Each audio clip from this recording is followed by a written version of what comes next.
Hey everyone, ready to dive into some Java? Always. Awesome. We're checking out John Parker's tutorial over at Tech Studio 24. Oh, yeah, I've seen that guy. He's pretty good. Yeah, yes. And in this one, he's building a program that calculates the area of a trapezium. A trapezium, okay. Interesting choice. Right. I thought so too. But I think that's kind of what makes this deep dive so interesting. Yeah, I'm with you. It's not your typical hello world example. Exactly. And we're not just going to rehash the code step by step, right? Really? We want to get into the why behind it all, like the design choices, the object-oriented thinking, you know, the good stuff. Absolutely. It's like you might know how to use a tool, but understanding how it's built, that's where the real learning happens. Totally. So John kicks things off in IntelliJ IDEA, which, as you probably know, is super popular for Java development. Yeah, it's pretty much the industry standard these days. For sure. And, we're going to skip over the whole project setup part. Right, we're assuming our listeners are already comfortable with that. Right, we're not going to get bogged down in the details of, installing software and all that. Let's cut to the chase, the object-oriented goodness. Exactly.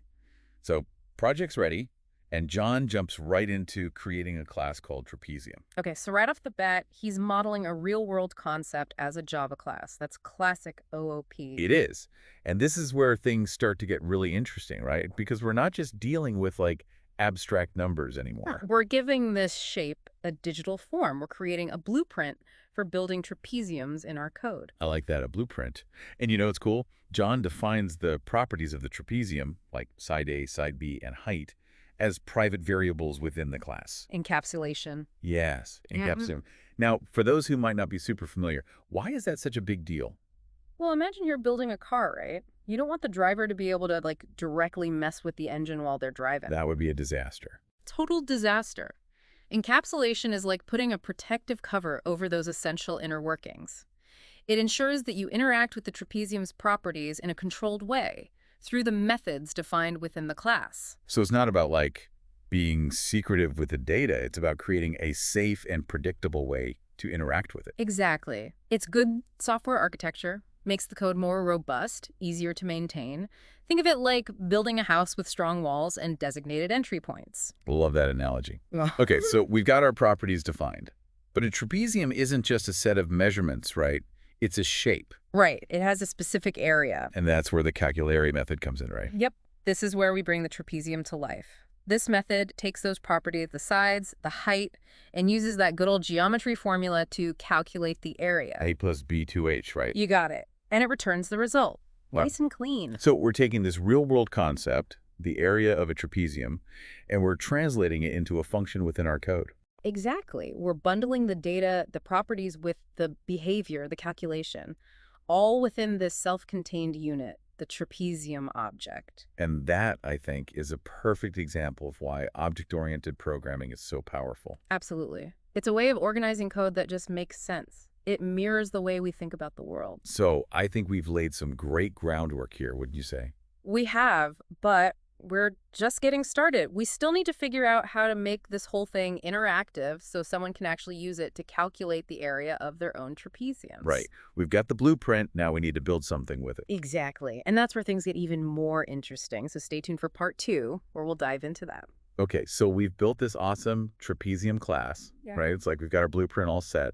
But how do we actually, use it? Well, that's where the rubber meets the road, right? We got to make this thing interactive. Exactly. Yeah. So in the tutorial, John creates another class. This one's called Trapezium Area Calculator OB. Okay, so if the first class was like the blueprint, I'm guessing this one is like the construction crew. Yeah, I like that analogy. This new class is where the user interaction happens. It's like the bridge between our code and the person using it. Makes sense. So how fancy does he get? Is there a graphical interface?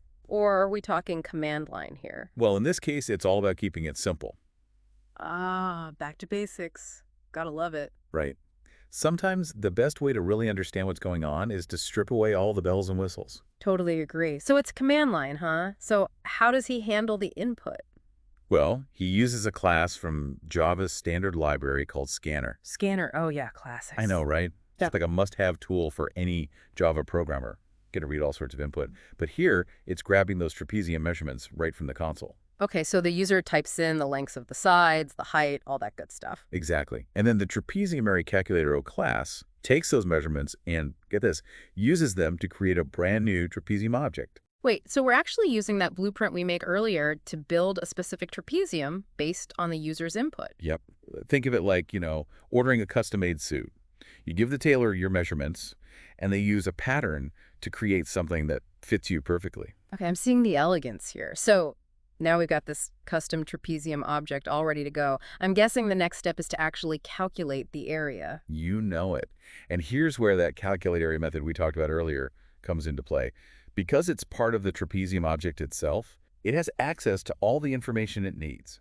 Those side lengths and the height. Ah, so it's all self-contained. No need to pass data around or anything like that. Exactly. It's all right there within the object. So the calculate area method does its thing.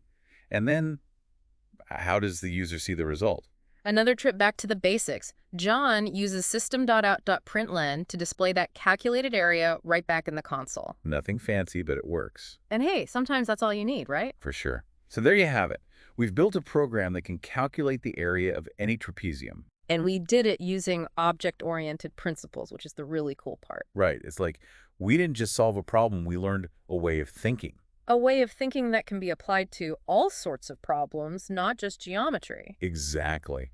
And that's what makes this deep dive so valuable. But we're not quite done yet, are we? Not even close. We've still got some more ground to cover, some really interesting concepts to unpack. Okay, I'm intrigued. What else have we got in store? Well, stay tuned for part 3, where we'll talk about how we can take this even further and apply what we've learned to other shapes. Sounds good. Looking forward to it. All right, we're back. And it's been really cool to see how this trapezium area calculator came together. It really has. We've seen how those object-oriented principles can be applied to a real-world problem. Exactly. But what I keep thinking about is like the bigger picture, Like this object-oriented approach, it feels like we've just kind of scratched the surface of what it can do. Absolutely. That's what makes object-oriented programming so powerful. It's not a one-trick pony. It's a whole paradigm shift. So true. So let's say we wanted to build on this, right? Like, Yeah. what if we wanted to calculate the area of, I don't know, a triangle or a circle? Would we have to start from scratch? Yeah, would we? Nope. That's the beauty of reusability in OOP. We could create new classes for all those shapes. Triangle, circle, rectangle, whatever we need. Okay, so each class would have its own properties, its own methods, tailored to that specific shape. Exactly. But here's the thing. There's going to be some overlap, right? I was just thinking that, like, every shape has an area, maybe a color, a position on the screen. Right. So instead of reinventing the wheel every time, we can use inheritance. Inheritance. Okay, tell me more about that. So imagine this. We create a more general class called shape. This class defines those common properties and behaviors that all shapes share. Okay, so shape is like the parent class. Exactly. And then all those other classes, trapezium, triangle, circle, they become child classes. They inherit the properties and methods of the shape class. So it's like a family tree of shapes. Exactly. It's beautiful, isn't it? And here's the really cool part. You can override those inherited methods in the child classes to add specific functionality. So, like, our circle class could inherit that generic calculate area method from the shape class. Right. But then we'd override it with this specific formula for calculating the area of a circle. You got it. And just like that, you've built this whole system of shapes, all neatly organized and related to each other. It's so elegant. I'm really starting to see how powerful this whole object-oriented thing can be. It's a game changer. And, it's not just about writing code. It's about thinking differently. It's about breaking down complex problems into smaller, manageable objects. I got to admit, when we started this deep dive, I thought we were just going to learn how to calculate the area of a trapezium. And now look at us. Right. But we've learned so much more.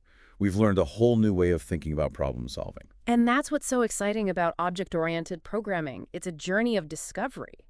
There's always something new to learn, always a better way to do things. Well, I don't know about you, but I'm feeling pretty inspired right now. Like, I want to go build something awesome. Me too. That's the best feeling, isn't it? Absolutely. So, to everyone listening, we hope you've enjoyed this deep dive into the world of Java and object-oriented programming. We'll catch you next time on The Deep Dive.